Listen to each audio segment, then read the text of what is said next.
నేను ఏదో పెద్ద పాపమే చేసి ఉండవచ్చు, ఆ పెద్ద పాపానికి తగినంత ఫలితాన్ని మాత్రం నాకు ఇవ్వకండి.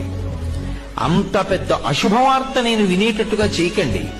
దానివల్ల నేను తల్లడిల్లిపోయేటట్టుగా నన్ను మార్చకండి. జీవితాంతం ఏడవలసినంత పెద్ద పెద్ద శిక్షలు నాకు వెయ్యకండి. మరి నీ పాపం ఎలా పోతుంది? నన్ను అనుగ్రహించండి. నేను తప్పు చేశాను. ఎందుకు చేశాను? మీరున్నారని తెలియక చేశాను ఒకప్పుడు ఆ పాపం.